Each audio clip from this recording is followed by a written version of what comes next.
बोल गुरुदेव भगवान की जय। प्यारे कृष्ण कन्हैया लाल की जय। महाराज रघु भक्तमाल श्री भक्तमाल में चरित्र चल रहा है भगवान की माया को जीत लेने वाले भक्तों का, और आज है चरित्र महाराज रघु का। सूर्यवंश में जैसे इक्ष्वाकु, अजमेढ़ आदि राजा बहुत प्रसिद्ध हुए हैं, उसी प्रकार महाराज रघु भी बड़े प्रसिद्ध, पराक्रमी, धर्मात्मा, भगवत भक्त और पवित्र जीवन हो गए हैं। इन्हीं के नाम से रघुवंश प्रसिद्ध हुआ। इसीलिए सच्चिदानंद घन परमात्मा भगवान श्री रामचंद्र जी के रघुवर, राघव, रघुपति, रघुवंश विभूषण, रघुनाथ आदि नाम हुए। ये बड़े धर्मात्मा थे। इन्होंने अपने पराक्रम से समस्त पृथ्वी को अपने अधीन कर लिया था। चारों दिशाओं में दिग्विजय करके ये समस्त भूमिखंड के एकछत्र सम्राट हुए। ये प्रजा को बिल्कुल कष्ट नहीं देना चाहते थे। राज्य कर भी ये बहुत ही कम लेते थे और विजित राजाओं को भी केवल अधीन बनाकर छोड़ देते थे। उनसे किसी प्रकार का कर वसूल नहीं करते थे। एक बार ये दरबार में बैठे थे कि इनके पास कौत्स नाम के एक स्नातक ऋषि कुमार आए। अपने यहाँ स्नातक को देखकर महाराज ने उनका विधिवत स्वागत सत्कार किया। पाद्य अर्घ से उनकी पूजा की। ऋषि कुमार ने विधिवत उनकी पूजा ग्रहण की और कुशल प्रश्न पूछा। थोड़ी देर के अनंतर ऋषि कुमार चलने लगे। तब महाराज ने कहा, ब्राह्मण, आप कैसे पधारे और बिना कुछ अपना अभिप्राय बताए आप लौटे क्यों जा रहे हैं? ऋषि कुमार ने कहा, राजन, मैंने आपके दान की ख्याति सुनी है। आप अद्वितीय दानी हैं। मैं एक प्रयोजन से आपके पास आया था, किंतु मैंने सुना है कि आपने यज्ञ में अपना समस्त वैभव दान कर दिया है। यहाँ आकर मैंने प्रत्यक्ष देखा कि आपके पास अर्घ देने के लिए भी कोई धातु का पात्र नहीं है और आपने मुझे मिट्टी के पात्र से अर्घ दिया है। अतः अब मैं आपसे कुछ नहीं कहता। राजा ने कहा, नहीं ब्राह्मण, आप मुझे अपना अभिप्राय बताइए। मैं यथासाध्य उसे पूरी करने की चेष्टा करूंगा। स्नातक ने कहा, राजन, मैंने अपने गुरु के यहाँ रहकर सांगोपांग वेदों का अध्ययन किया। अध्ययन के अनंतर मैंने गुरुजी से गुरु दक्षिणा के लिए प्रार्थना की। उन्होंने कहा, हम तुम्हारी सेवा से ही संतुष्ट हैं, मुझे और कुछ भी दक्षिणा नहीं चाहिए। गुरुजी के यूं कहने पर भी मैं बार बार उनसे गुरु दक्षिणा के लिए आग्रह करता ही रहा। तब अंत में उन्होंने झल्लाकर कहा, अच्छा तो 14 लाख स्वर्ण मुद्रा लाकर हमें दो। मैं इसीलिए आपके पास आया था। महाराज ने कहा, ब्राह्मण, मेरे हाथों में धनुष बाण के रहते हुए कोई विद्वान ब्रह्मचारी ब्राह्मण मेरे यहाँ से विमुख जाए तो मेरे राजपाट धन वैभव को धिक्कार है। आप बैठिए, मैं कुबेर लोक पर चढ़ाई करके उनके यहाँ से धन लाकर आपको दूंगा। महाराज ने सेना को सुसज्जित होने की आज्ञा दी। बात की बात में सेना सज गई। निश्चय हुआ कि कल प्रस्थान होगा। प्रातःकाल कोषाध्यक्ष ने आकर महाराज से निवेदन किया कि महाराज, रात्रि में सुवर्ण की वृष्टि हुई और समस्त कोष सुवर्ण मुद्राओं से भर गया है। महाराज ने जाकर देखा कि सर्वत्र सुवर्ण मुद्राएं भरी हैं। वहां जितनी सुवर्ण मुद्राएं थी उन सबको महाराज ने ऊंटों पर लदवाकर ऋषि कुमार के साथ भेजना चाहा। ऋषि कुमार ने देखा ये मुद्राएं तो नियत संख्या से बहुत अधिक हैं। तब उन्होंने राजा से कहा, महाराज, मुझे तो केवल 14 लाख ही चाहिए। इतनी मुद्राओं का मैं क्या करूंगा? मुझे तो केवल काम भर के लिए चाहिए। महाराज ने कहा, ब्राह्मण, ये सब आपके ही निमित्त आई हैं। आप ही इन सब के अधिकारी हैं।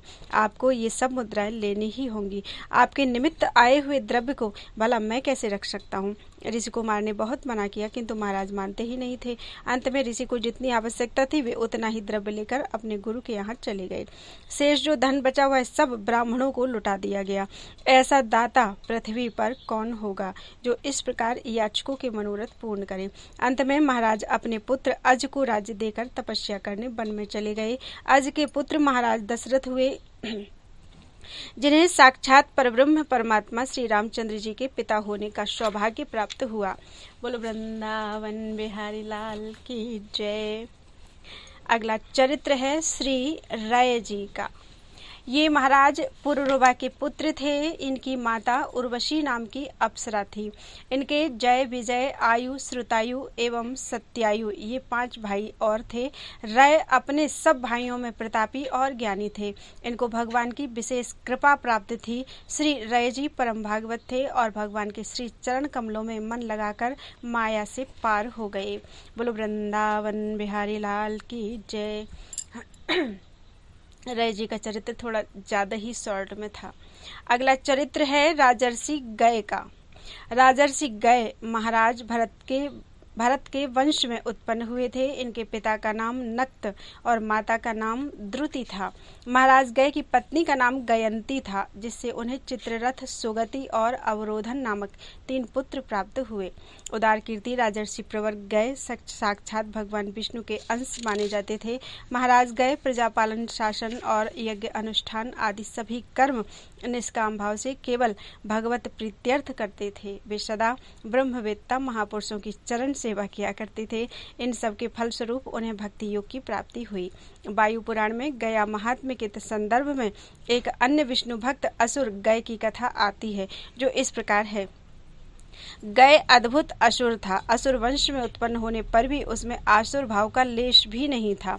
स्वभाव से अत्यंत शांत और भगवान नारायण का परम भक्त था। वह एक पैर पर खड़े होकर कई सहस्र वर्ष पर्यंत गए निर्जल निराहार स्थिर रहकर भगवान नारायण का ध्यान करता रहा। उसके तेज से सभी देवता, सूर्य, चंद्र, अग्नि भी श्रीहत हो गए। भगवान ब्रह्मा को सृष्टि रक्षा की चिंता हुई। महाभाग, तुम तो मुझसे वरदान मांगते नहीं। आज मैं तुमसे याचना करने आया हूँ। मुझे यज्ञ करना है और तुम्हारे शरीर जैसा पवित्र स्थल उस यज्ञ के लिए त्रिभुवन में नहीं है। मेरे देह पर मेरे आराध्य को संतुष्ट करने के लिए आप यज्ञ करेंगे। इससे अधिक सौभाग्य मेरा क्या होगा। ब्रह्मा जी की बात पूरी होने से पहले ही गए भूमि पर लेट गया और बोला, आप इस पर यज्ञ करें। कुंड वैदिक आदि सभी बने, कुंड वेदिका आदि सभी बने और सैकड़ों वर्ष यज्ञ चला, किंतु गय का एक रोम भी नहीं जला। वह श्वास रोके स्थिर पड़ा रहा। यज्ञ को समाप्त करना ही था। गय फिर उठ खड़ा हुआ। इस भय से ब्रह्मा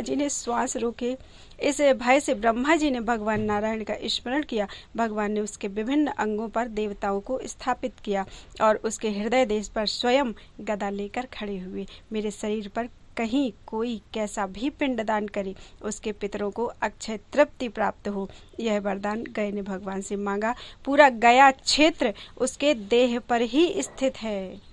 बोल वृंदावन बिहारी लाल की जय। अगला चरित्र है श्री शतधन्वा जी का। पूर्व काल में पृथ्वी तल पर शतधनु नाम से विख्यात एक राजा थे। उनकी पत्नी शैव्या अत्यंत धर्मपरायण थी। वह महाभागा, पतिव्रता, सत्य, शौच और दया से युक्त तथा विनय और नीति आदि संपूर्ण सुलक्षणों से संपन्न थी। उस महारानी के साथ राजा शतधनु ने परम समाधि द्वारा सर्वव्यापक देवदेव श्री जनार्दन की आराधना की। वे प्रतिदिन तन्मय होकर अनन्य भाव से होम, जप, दान, उपवास और पूजन आदि द्वारा भगवान की भक्ति पूर्वक आराधना करने लगे। एक दिन कार्तिकी पूर्णिमा को उपवास कर उन दोनों पति पत्नी ने श्री गंगा जी में एक साथ ही स्नान करने के अनंतर बाहर आने पर एक पाखंडी को सामने आते देखा। यह ब्राह्मण उस महात्मा राजा के धनुर्वेदाचार्य का मित्र था। अतः आचार्य के गौरववश राजा ने भी उसका मित्रवत व्यवहार किया, किंतु उसकी पतिव्रता पत्नी ने उसका कुछ भी आदर नहीं किया। वह मौन रही और यह सोचकर कि मैं उपोषिता यानी उपवास युक्त हूँ, उसे देखकर सूर्य का दर्शन किया। फिर उन दोनों ने यथारीति होकर आकर भगवान विष्णु के पूजा आदि संपूर्ण कर्म विधि पूर्वक किए। राजा शतधनु ने उपवास अवस्था में पाखंडी से वार्तालाप किया था, अतः उस पाप के कारण उसने कुत्ते का जन्म लिया तथा उसकी शुभ लक्षणा पत्नी शैव्या काशी नरेश की कन्या हुई, जो सब प्रकार के विज्ञान से युक्त, सर्वलक्षण संपन्ना और जाति स्मरा यानी पूर्व जन्म का वृत्तांत जानने वाली थी। राजा ने उसे किसी वर को देने की इच्छा की, किंतु उस सुंदरी के ही रोक देने पर वह उसके विवाह आदि से उपरत हो गई। तब उसने दिव्य दृष्टि से अपने पति को श्वान हुआ जान विदिशा नामक नगर में जाकर उसे वहां कुत्ते की अवस्था में देखा। अपने महाभाग पति को श्वान रूप में देखकर उस सुंदरी ने उसे सत्कार पूर्वक अति उत्तम भोजन कराया। उसके दिए हुए उस अति मधुर और इच्छित अन्न को खाकर वह अपनी जाति के अनुकूल नाना प्रकार की चाटुता प्रदर्शित करने लगा। उसके चाटुता करने से अत्यंत संकुचित होकर उस बालिका ने कुत्सित योनि में उत्पन्न हुए उस अपने प्रियतम को प्रणाम कर उससे इस प्रकार कहा, महाराज, आप अपनी उस उदारता का स्मरण कीजिए जिसके कारण आज आप श्वान योनि को प्राप्त होकर मेरे चाटुकार हुए हैं। हे प्रभु, क्या आपको यह स्मरण नहीं है कि तीर्थ स्नान के अनंतर पाखंडी से वार्तालाप करने के कारण ही आपको यह कुत्सित योनि मिली है। काशीराज सुता द्वारा इस प्रकार स्मरण कराए जाने पर उसने बहुत देर तक अपने पूर्व जन्म का चिंतन किया।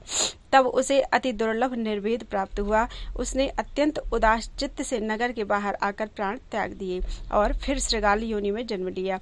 तब काशीराज कन्या दिव्य दृष्टि से उसे दूसरे जन्म में श्रृगाल हुआ जान उसे देखने के लिए कोलाहल पर्वत पर गई। वहां भी अपने पति को श्रृगाल योनि में उत्पन्न हुआ देख वह सुंदरी राजकन्या उससे बोली, हे राजेंद्र, श्वान योनि में जन्म लेने पर मैंने आपसे जो पाखंड से वार्तालाप विषयक पूर्व जन्म का वृत्तांत कहा था, क्या वह आपको स्मरण है?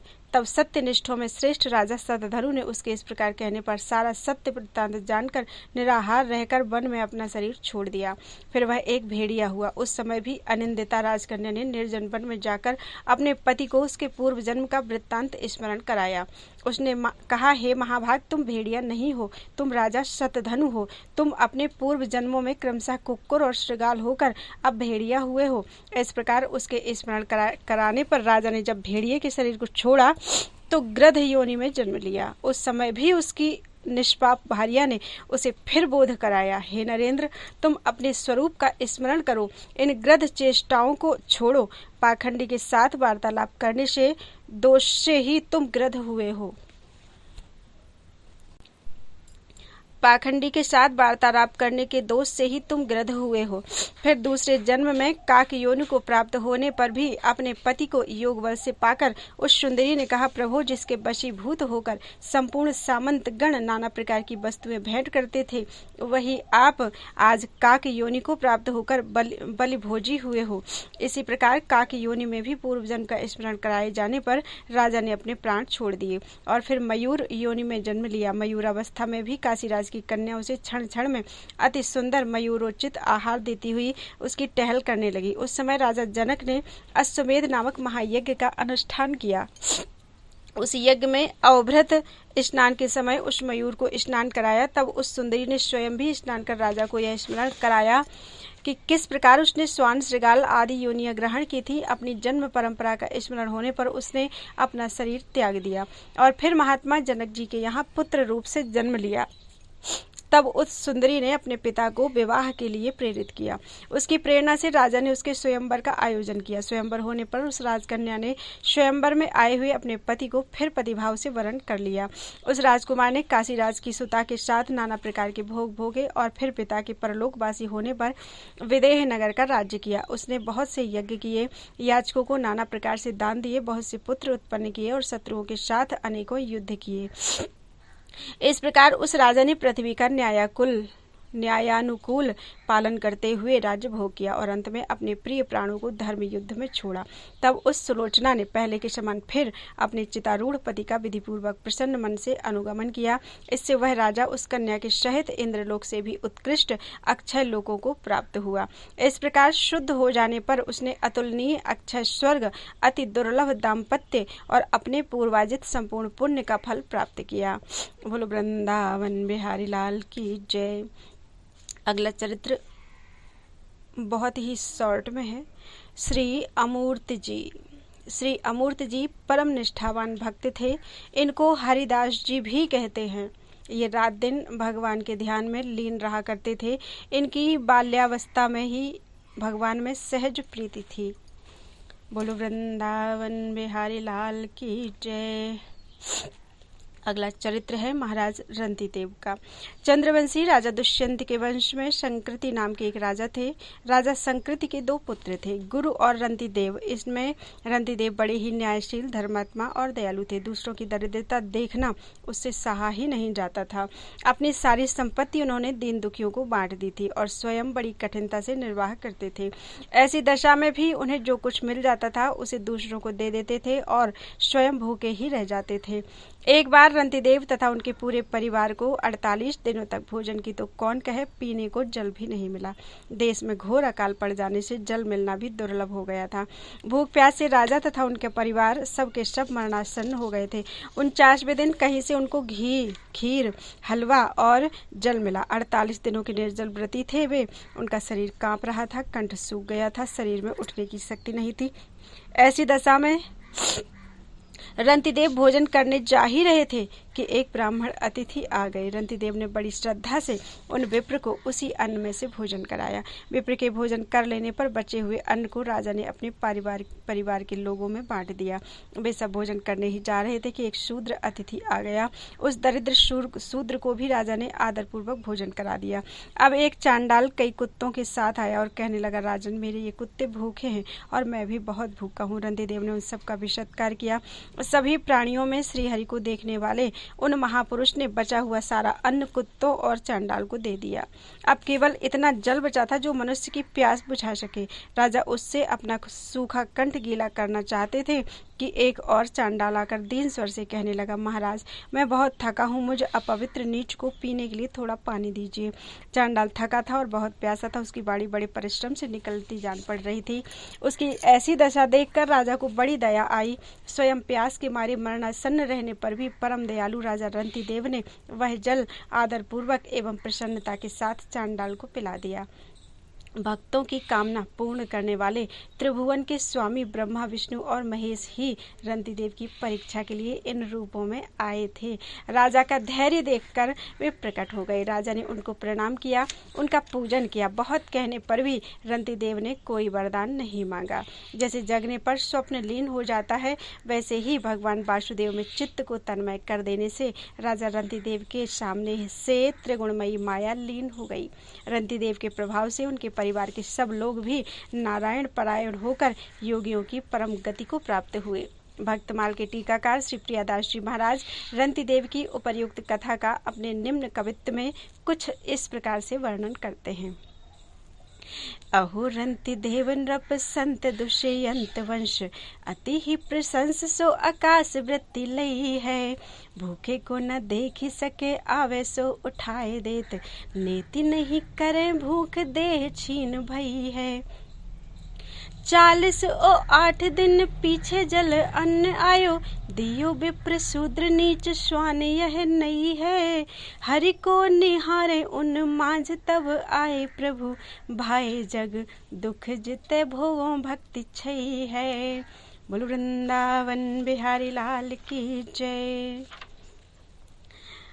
अगला चरित्र है गुरु भक्त उत्तंक का। गुरु भक्त उत्तंक आचार्य वेद के शिष्य थे। एक बार राजा जन्मेजय और पौष्य ने आचार्य वेद को पुरोहित के रूप में वरण किया। वेद कभी पुरोहिती के काम से बाहर जाते तो घर की देखरेख के लिए अपने शिष्य उत्तंक को नियुक्त कर जाते थे। एक बार आचार्य वेद ने बाहर से लौटकर अपने शिष्य उत्तंक के सदाचार पालन की बड़ी प्रशंसा सुनी तो उन्होंने कहा, बेटा, तुमने धर्म पर दृढ़ रहकर मेरी बड़ी सेवा की है। मैं तुम पर प्रसन्न हूँ। तुम्हारी सारी कामनाएं पूर्ण होगी, तुम्हारी शिक्षा पूरी हुई, तुम अब जाओ। उत्तंक ने प्रार्थना की, आचार्य, मैं आपको कौन सी प्रिय वस्तु भेंट में दूं? आचार्य ने पहले तो अस्वीकार किया, पीछे कहा कि अपनी गुरु माता से पूछ लो। जब उत्तंक ने गुरु माता से पूछा तो उन्होंने कहा, तुम राजा पौष्य के पास जाओ और उनकी रानी के कानों के कुंडल मांग लाओ। मैं आज के चौथे दिन उन्हें पहनकर ब्राह्मणों को भोजन परोसना चाहती हूँ। उत्तंक बड़ी कठिनाई से राजा पौष्य के पास पहुंचे और शुद्ध हृदय होकर उनकी आज्ञा लेकर अंतःपुर में प्रविष्ट हुए। रानी ने उत्तंक को सत्पात्र समझकर अपने कुंडल दे दिए। साथ ही यह कहकर सावधान भी कर दिया कि नागराज तक्षक ये कुंडल चाहता है, कहीं तुम्हारी असावधानी से लाभ उठाकर वह ले न जाए। मार्ग में चलते समय उत्तंक ने देखा कि उनके पीछे पीछे एक नग्न छपड़क चल रहा है। वह कभी प्रकट होता है और कभी छिप जाता है। एक बार उत्तंक ने कुंडल रखकर जल लेने की चेष्टा की, इतने में ही वह छपड़क कुंडल लेकर अदृश्य हो गया। नागराज तक्षक ही उस वेश में आया था। उत्तंक ने इंद्र के वज्र की सहायता से नागलोक तक उसका पीछा किया। अंत में भयभीत होकर तक्षक ने उसे कुंडल दे दिए। उत्तंक ठीक समय पर अपनी गुरु माता के पास पहुंचा और उन्हें कुंडल देकर आशीर्वाद प्राप्त किया। ऐसे आदर्श गुरु भक्त शिष्य थे उत्तंक। एक अन्य भक्त मुनि उत्तंक के विषय में निम्नलिखित कथा भी प्राप्त होती है, जो इस प्रकार है। शौबीर नगर में एक सुंदर बगीचा था। उसमें एक बड़ा भव्य एवं विशाल विष्णु भगवान का मंदिर था। महात्मा उत्तंक उस बगीचे में रहकर मंदिर में भगवान विष्णु की पूजा किया करते थे। वे भगवान की सेवा में दिन रात लगे रहते थे। परम शांत, निष्प्रह, दयालु और महात्मा थे वे। एक दिन कणिक नाम का व्याध डाकू मंदिर के सामने से निकलकर जा रहा था। उसकी दृष्टि मंदिर के ऊपर लगे हुए स्वर्ण कलश पर पड़ी। उसे देखकर कणिक ने अनुमान लगाया कि मंदिर के अंदर अपार धन संपत्ति होगी। रात में वह मंदिर में घुस गया। महात्मा उत्तंक उस समय भगवान के ध्यान में निमग्न होकर उनका भजन कर रहे थे। डाकू ने देखा कि जागते हुए व्यक्ति के सामने से धन ले जाना बड़ा मुश्किल है, अतः उसने एक हाथ से उनकी चोटी पकड़ी और दूसरे हाथ में तलवार लेकर उनका मस्तक काटने को तैयार हो गया। तब बड़े मीठे शब्दों में उत्तंक ने डाकू से कहा, भद्र, मैंने तुम्हारा क्या अपराध किया है जो तुम मुझको मारने को उद्यत हो। मुनि उत्तंक की अमृतमयी वाणी का प्रभाव डाकू पर ऐसा पड़ा कि उसका हृदय बिल्कुल पलट गया। पहले किए पापों का पश्चाताप करके वह क्षमा मांगते हुए रोने लगा। जब वह इस पश्चाताप की जलन को न सह सका तो अपने प्राणों को उसने त्याग दिया। तब मुनि ने भगवान का चरणामृत उसके मृत शरीर पर डाला। उस दिव्य भगवत चरण के स्पर्श से डाकू का उद्धार हो गया। मुनि पुनः भगवान की भक्ति में तल्लीन रहने लगे। समय आने पर वे दिव्य रूप धारण कर भगवत धाम में चले गए। बोलो वृंदावन बिहारी लाल की जय। अगला चरित्र है श्री भूरिश्रवा जी का। कुरुकुल की कीर्ति को बढ़ाने वाले श्री भूरिश्रवा जी महाराज शांतनु के ज्येष्ठ भ्राता बाहलिक के पौत्र और सोमदत्त के पुत्र थे। नरश्रेष्ठ सोमदत्त की दीर्घकालीन आराधना से प्रसन्न होकर भगवान शंकर ने उन्हें पुत्र प्राप्ति का वरदान दिया था, जिसके प्रभाव से इन्हें महान तेजस्वी, महारथी और यज्ञों में प्रचुर दक्षिणा देने वाला भूरिश्रवा सदृश पुत्र की प्राप्ति हुई थी। भूरिश्रवा ने अनेक महान यज्ञ किए थे और उनमें हजारों स्वर्ण मुद्राओं की दक्षिणा दी थी। यद्यपि भूरिश्रवा भीष्म, द्रोण, कृपाचार्य और शल्य की भांति कौरव पक्ष से युद्ध कर रहे थे, परंतु ये इस विनाशकारी युद्ध के पक्ष में नहीं थे। इन्होंने पांडवों के बल पराक्रम का वर्णन कर दुर्योधन को संधि करने की सलाह दी थी। शत्रुपक्षी होते हुए भी अर्जुन और श्री कृष्ण ने इनके भगवत भाव की बड़ी प्रशंसा की। परब्रह्म परमात्मा का चिंतन करते हुए इनकी मृत्यु हुई थी। भगवान श्री कृष्ण ने इनकी मृत्यु का सम्मान करते हुए इन्हें इस प्रकार वर दिया।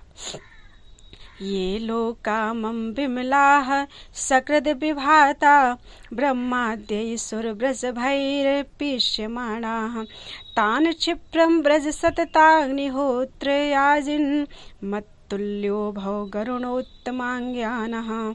अर्थात निरंतर अग्निहोत्र यजन करने वाले भूरिश्रवा जी मेरे जो निरंतर प्रकाशित होने वाले निर्मल लोक हैं और ब्रह्मा आदि देवेश्वर भी जहाँ जाने की सदैव अभिलाषा रखते हैं, उन्हीं लोकों में आप शीघ्र पधारिए और मेरी ही समान गरुड़ की पीठ पर बैठकर विचरण करने वाले होइए।